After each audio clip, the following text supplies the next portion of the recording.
Hello everyone. मैं आप सभी के लिए एक न्यू वीडियो लाई हूँ और ये वीडियो बेस्ड है जो भी हमारे आने वाले एंट्रेंस एग्ज़ाम्स होते हैं उन पे, जैसे यूजीसी नेट, डीएसएसबी, इन सभी में ये क्वेश्चंस जो है सीटेट वगैरह, इन सब में ये जो है सिलेबस में आता है आपका टीचिंग एप्टीट्यूड। तो यूजीसी नेट में पेपर 1 का ये कॉमन पार्ट है टीचिंग एप्टीट्यूड, जिसमें हम NTA UGC net exam paper 1 में इसकी प्रैक्टिस करते हैं। ठीक है। इसके अंदर बहुत सारी ऐसी चीज़ें हैं जो आती है, ऑलमोस्ट आप ये मानोगे कि 10 क्वेश्चंस तो आते ही आते हैं। और इस बार तो क्या हुआ था कि मोर देन 10 क्वेश्चंस भी आ गए थे। तो बेसिकली सिलेबस में कुछ चेंजेस हुए हैं, उसके अकॉर्डिंग ही हम इस टीचिंग एप्टीट्यूड पे स्टडी करेंगे।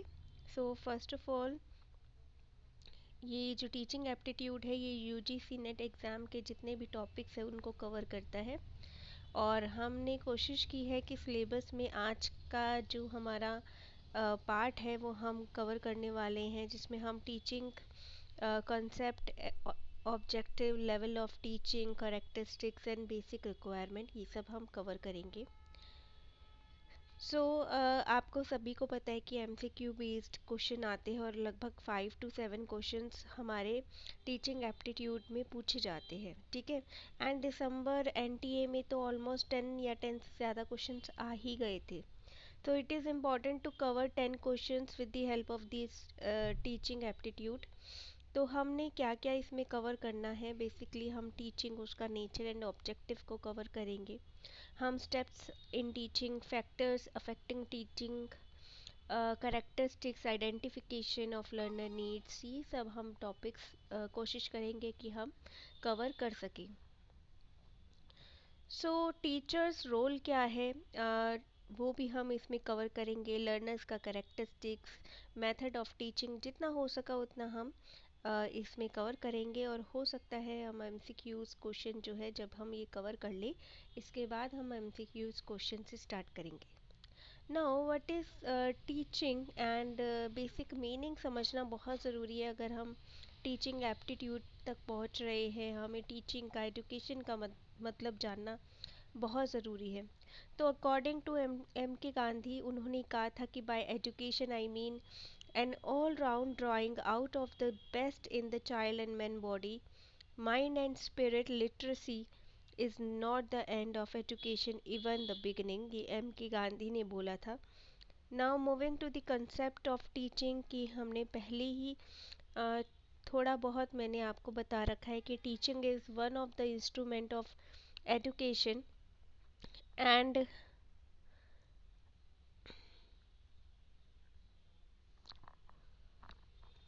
teaching is one of the instrument of education and special function to impart understanding and skills. Major function या मेन फंक्शन हम कह सकते हैं टीचिंग का है कि टीचिंग से कोई ना कोई हमें रिज़ल्ट ज़रूर मिलेगा।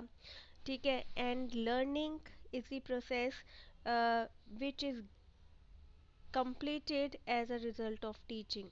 So teaching and learning are very closely related, I can say that. So teaching is a process where one individual teaches and instruct another individual, and teaching is considered as the act of imparting instruction to the learners in the classroom situation. So according to Dewey said कि it is a manipulation of the situation where the learner will acquire skills and insight with his imitation। यानी कि ये एक ऐसी skills है जो teacher provide करता है, ऐसे इंस्ट्रक्शंस है जो टीचर प्रोवाइड करता है लर्नर को, और लर्नर उससे कुछ ना कुछ तो गेन करता ही है। चाहे वो कोई दूसरा अगर समझाता है, जैसे यूट्यूब पे आप बहुत सारी वीडियोस देखते हैं, तो दूसरा आपको समझाता है लेकिन आपको कुछ ना कुछ पार्ट तो उसका समझ में आएगा।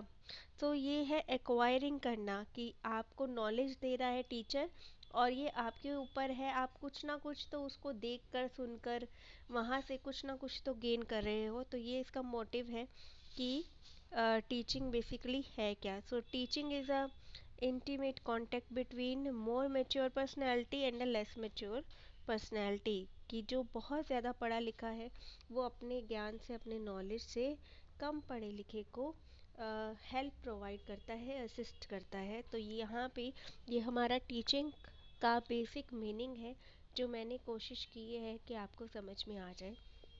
सो टीचिंग का बेसिक मीनिंग यही है कि एक जो है, जो भी उसने सीखा है अपनी लाइफ में, वो किसी लेस जानने वाले, जो कम उसके उसमें उसकी नॉलेज नहीं है, उसको वो प्रोवाइड करता है। ठीक है, with the help of various techniques वो उसे प्रोवाइड कर सकता है। ठीक है। और teaching is also known as face to face communication, हम कह सकते हैं कि आप फेस टू फेस अपने ज्ञान को अपने पार्टिसिपेंट तक सेंड कर रहे हो। तो ये आपका एक वे ऑफ कम्युनिकेशन भी होता है, जिसमें एक पर्सनैलिटी जो है, जिसको नॉलेज है किसी फील्ड की, फॉर एग्जांपल इंजीनियर है, उसको अगर नॉलेज ही नहीं होगी मशीन्स की, तो वो इंजीनियरिंग को फुलफ़िल नहीं कर सकता। और अगर उसे नॉलेज होएगी तो वो अपने और भी चीज़ों को इम्प्रूव कर सकता है, इलेक्ट्रॉनिक्स को इम्प्रूव कर सकता है।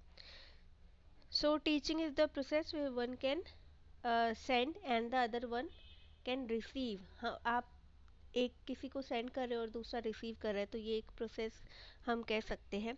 And also it is a process way one teaches and another listen to acquire. तो ये एक प्रोसेस है जहाँ पे एक तो टीच करता है और दूसरा उससे ज्ञान को लेता है। तो आई होप आपको टीचिंग की बेसिक डेफिनेशन समझ में आ गई होगी। Now moving to the next, जो हम बात करते हैं कि ऑब्जेक्टिव क्या होने चाहिए टीचिंग के। तो ऑब्जेक्टिव्स की हम बात करते हैं। तो ऑब्जेक्टिव क्या क्या होने चाहिए टीचिंग के। पहला है एक्विजिशन ऑफ नॉलेज। तो पहला ऑब्जेक्टिव, अगर हम बात करें ऑब्जेक्टिव की, तो पहला ऑब्जेक्टिव होगा कि एक्विजिशन ऑफ नॉलेज। एक्विजिशन मतलब एक्वायर करना, किसी नॉलेज को एक्वायर करना, उसे हम कहेंगे एक्विजिशन ऑफ नॉलेज। तो ये हमारा पहला पॉइंट होगा कि जो टीचर है वो नॉलेज को सेंड कर रहा है, और जो लर्नर है वो नॉलेज को गेन कर रहा है, एक्वायर कर रहा है। दूसरा है डेवलपमेंट ऑफ अंडरस्टैंडिंग। अब उस मान लो फॉर एग्जांपल कि मैंने आपको कुछ पढ़ाया, ठीक है, आपको अगर मैं 100% अपना दे रही हूँ तो आपको उसका 50% तो आएगा, 40% तो आएगा, है ना। तो डेवलपमेंट ऑफ अंडरस्टैंडिंग का मतलब ये होता है कि आपको जो मैंने पढ़ाया उससे आपको कितना समझ में आया, कितना आपकी अंडरस्टैंडिंग डेवलप हुई, आप उसके बारे में कुछ ना कुछ तो जानोगे। तो ये आपका है development of understanding. Development of conceptual, intellectual and subject specific skill. मान लो अगर मैं साइंस की टीचर हूँ, तो मुझे साइंस का सब्जेक्ट दिया जाएगा, तो मैं आपको साइंस से रिलेटेड जितनी भी मेरी स्किल्स होएगी वो कोशिश करूँगी आप तक पहुँचाने की, और आपको उस स्किल्स में से जो समझ में आएगा, that is called development of concept. जो कंसेप्ट मेरे क्लियर कराने थे मैंने, वो आपको क्लियर हो गए। जो आपके सब्जेक्ट रिलेटेड क्वेरीज थी वो मैंने क्लियर करा दी। जितनी भी मेरी नॉलेज में था मैंने वो आपको समझा दिया। तो वो है आपका डेवलपमेंट ऑफ कंसेप्ट्स। तो बेसिकली जो भी कंसेप्ट होगा उसको डेवलप किया जाएगा। और इसके साथ सब्जेक्ट रिलेटेड स्किल्स की मैं बात करती हूँ, सब्जेक्ट रिलेटेड स्किल्स। ठीक है, तो यहाँ पे हमारे ये पॉइंट्स क्लियर हो गए। इसके बाद आती है नेक्स्ट, क्या काम करता है, ये करता है development of values. Development of values का मतलब क्या है कि जितने भी मैंने स्पेसिफिकली जो भी पॉइंट्स आपको समझाए, वो समझने के बाद में आपने कितना उस पर वर्क किया, that is called development of values. ठीक है।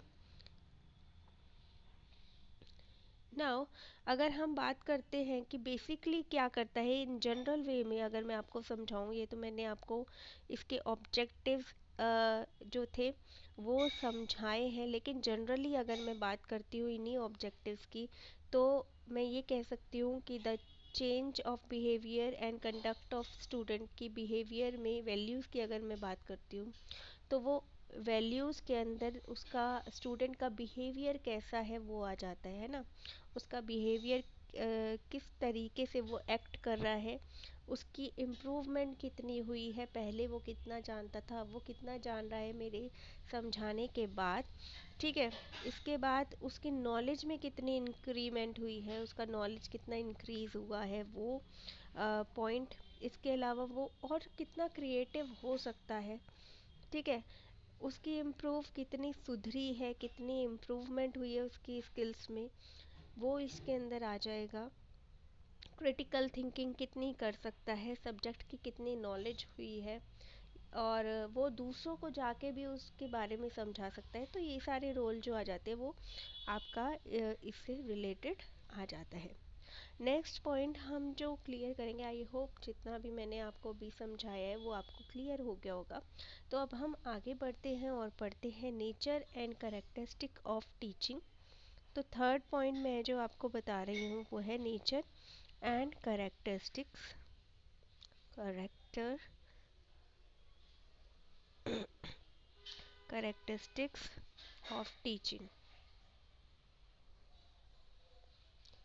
सो हमने अभी फ़िलहाल जो हमने अभी क्लियर किए हैं पॉइंट्स, वो हमारे हुए हैं कि टीचिंग क्या था, टीचिंग के ऑब्जेक्टिव्स क्या थे, ये हमने अभी पढ़े हैं। अब हम पढ़ रहे हैं टीचिंग का नेचर, उससे रिलेटेड जितनी भी बातें हैं वो हम चाहेंगे कि वो क्लियर हो जाए। तो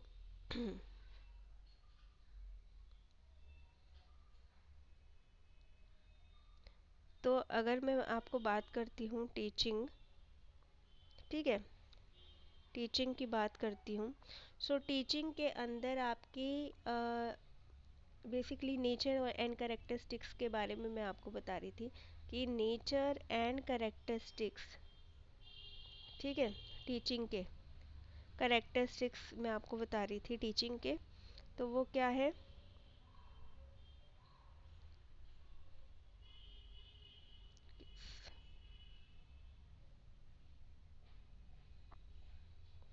सॉरी एक second. So nature of teaching मैं आपको बता रही थी अभी फ़िलहाल।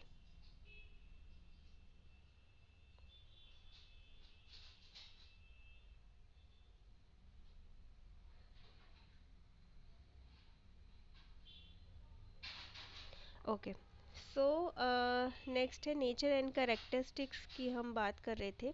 तो नेचर एंड करेक्टरिस्टिक्स में आता है कि आपका टीचिंग का नेचर कैसा है। पहला तो ये एक सोशियो कल्चरल प्रोसेस है, ठीक है, ये क्या है, सोशियो कल्चरल प्रोसेस।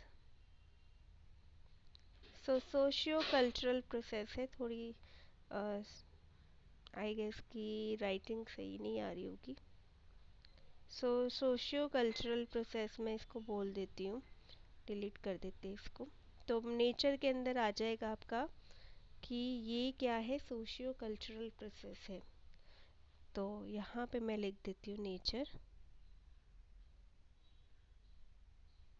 तो नेचर पहला है ये सोशियो कल्चरल,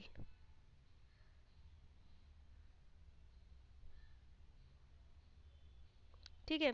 तो सोशियो कल्चरल प्रोसेस है which is plan to enable an individual to learn something in his life. अपने पूरे लाइफ में उसने क्या क्या सीखा, तो वो जो भी सीखता है अपने पूरी लाइफ में रिलेटेड टू दी सब्जेक्ट, या जनरली भी अगर जो भी सीखता है तो वो कैसे उस चीज़ को पोर्ट्रे करता है, वो कि उसे उसको अपने जीवन से क्या सीख मिलती है, तो ये सारा का सारा आपका उसके नेचर पे ही रिफ्लेक्ट करता है।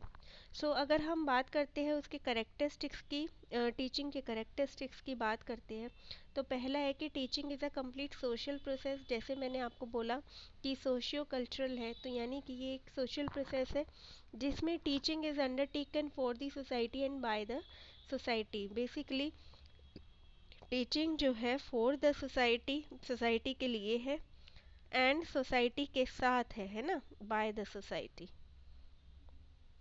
तो कंटिन्यूसली अगर जो भी सोसाइटल चेंजेस होते हैं वो हमारे टीचिंग के थ्रू ही हम कह सकते हैं कि जितने भी सोसाइटी में चेंजेस हुए वो टीचिंग के थ्रू आए। हमने क्या सीखा, क्या पढ़ा, वो हम आगे सोसाइटी को सर्व कर रहे हैं, अपने नेशन को सर्व कर रहे हैं।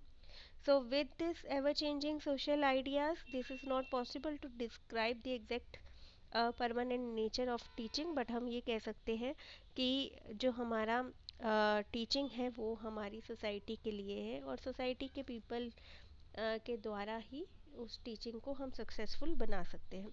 तो पहला पॉइंट हमारा ये है। दूसरा है कि हमारा टीचिंग इज़ गिविंग इंफॉर्मेशन, यानी कि हम ये कह सकते हैं टीचिंग क्या करती है कि it is giving a information. ये क्या करती है, इंफॉर्मेशन गिव करती है। तो it is giving giving information. So basically क्या करती है, इंफॉर्मेशन गिव करती है। तो ये भी हमारा सेकंड पॉइंट हो सकता है। ठीक है, इट इज़ गिविंग इंफॉर्मेशन, और किसको गिव कर रही है, ऑब्वियसली बात है स्टूडेंट्स को कर रही है। ठीक है, इंफॉर्मेशन स्टूडेंट्स को दे रही है, किसके बारे में, अबाउट द थिंग्स। मान लो मैं अगर कोई चैप्टर पढ़ा रही हूँ तो मैं उस चैप्टर के बारे में, स्पेसिफिक चैप्टर के बारे में स्टूडेंट को समझाऊंगी, और यानी कि मैं उस चैप्टर के, उस टॉपिक के बारे में उस स्टूडेंट को समझा रही हूँ, और कहीं ना कहीं वो जो बच्चा है उसे वो चीज़ समझ में आ रही है, वो उससे कुछ ना कुछ सीख रहा है, एंड अपने अंदर क्या चेंज ला रहा है उसको सीख के। तो यही हमारा ऑब्जेक्टिव है टीचिंग का। तो टीचिंग बेसिकली कम्युनिकेशन से हो सकती है और नॉन कम्युनिकेशन, दोनों तरीके से हो सकती है। तो communication of knowledge is essential part of teaching. Basically communication क्या है, communication is the process sorry communication के थ्रू हम क्या कर रहे हैं, अपनी नॉलेज को एक जगह से दूसरी जगह पहुंचा रहे हैं। तो कम्युनिकेशन के थ्रू हम अपनी नॉलेज को एक जगह से दूसरी जगह ट्रांसफ़र कर रहे हैं। तो ये आपका वे ऑफ कम्युनिकेशन है, जिसमें हम कम्युनिकेशन के थ्रू अपनी नॉलेज को पहुंचा रहे हैं, और इसे ही हम टीचिंग कहते हैं। तो teaching is N interactive process. Interactive process भी हम इसे कह सकते हैं, क्योंकि हम एक दूसरे से इंटरैक्ट करते हैं। ठीक है, अगर टीचर स्टूडेंट से इंटरैक्ट नहीं करेगा तो वो किसको पढ़ाएगा और किसको समझ में आएगा। तो टीचिंग आपकी टू वे होनी चाहिए। मेरे पास अगर स्टूडेंट नहीं है तो मैं, मान लो मेरी टीचिंग ज़ीरो है। ठीक है, अगर मैं दीवारों, टीचिंग का मेन ऑब्जेक्टिव क्या है कि मैं किसी को दे रही हूँ और उसको समझ में आ रही है वो बात, है ना। अगर मैं कोई टॉपिक रिलेटेड बात कह रही हूँ तो मैं किसी ना किसी एक इंसान से कहूँगी या स्टूडेंट से कहूँगी जिनको समझ में आए। अगर मैं खाली दीवार को बोल रही हूँ तो मेरी टीचिंग का कोई फ़ायदा नहीं, मेरी टीचिंग ज़ीरो है। तो डेफिनेटली टीचिंग क्या है, टीचिंग है आपकी इंटरेक्टिव प्रोसेस, जिसमें आपका इंटरेक्ट हो रहा है एक बंदे से दूसरे बंदे तक। सो इंटरेक्टिव प्रोसेस में इसको कह लेती हूँ, जिसमें आपका जो टीचिंग है वो इंटरेक्टिव प्रोसेस है, किसके बीच में, स्टूडेंट और टीचर के बीच में। और जिससे स्टूडेंट को क्या मिल रही है, गाइडेंस मिल रही है, प्रोग्रेस मिल रही है, एंड उसकी ओवरऑल डेवलपमेंट हो रही है। ठीक है, तो यहाँ पे हमारा ये आ जाता है टीचिंग का। अब हम आगे आ जाते हैं।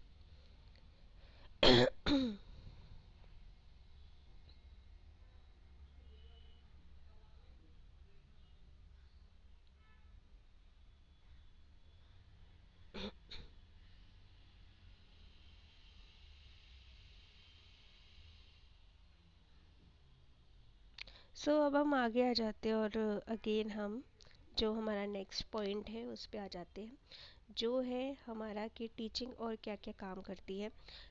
दो प्रोसेस मैंने अभी आपको बताया। तीसरा है कि teaching is the process of development and learning of overall, student की क्या डेवलपमेंट हो रही है, उस पे बेस्ड है टीचिंग। तो डेफिनेटली टीचिंग जो है वो डेवलपमेंट ऑफ स्टूडेंट कर रही है। ठीक है, डेवलपमेंट ऑफ स्टूडेंट कर रही है, इसलिए भी टीचिंग हमारी कारगर हो साबित हो सकती है।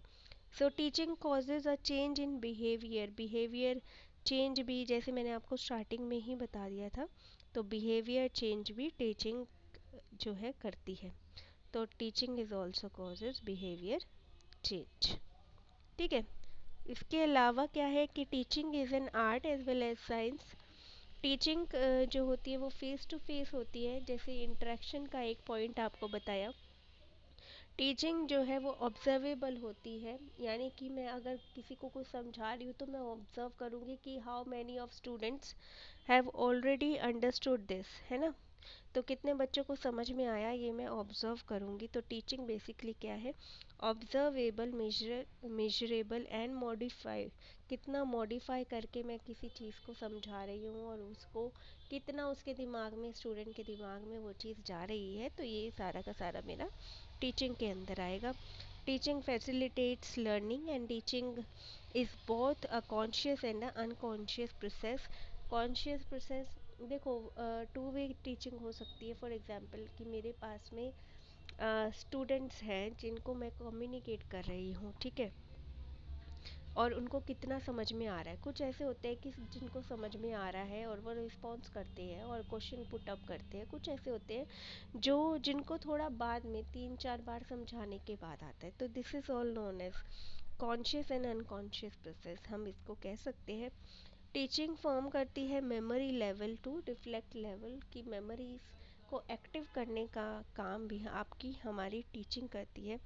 तो टीचिंग ऑल्सो ट्रेन करती है, कंडीशन करती है किसी के माइंड को बनाना, किसी के माइंड को चीज़ें सोचने के लिए मजबूर करना। ये सारा हमारा टीचिंग का एक कॉन्सेप्ट आप कह सकते हो कि टीचिंग का कॉन्सेप्ट है, जिसके थ्रू आप किसी का जो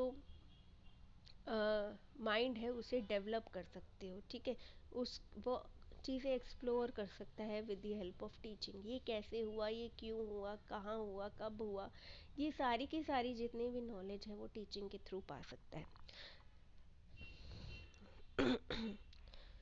आज हम क्लास में बस इतना ही करेंगे। आई होप आपको क्लास समझ में आई होगी, और बाकी हम मिलते हैं नेक्स्ट क्लास में और इसी सेम चैप्टर को हम कंटिन्यू करते हैं। Till then please do like, share my channel and subscribe to my channel. Thank you.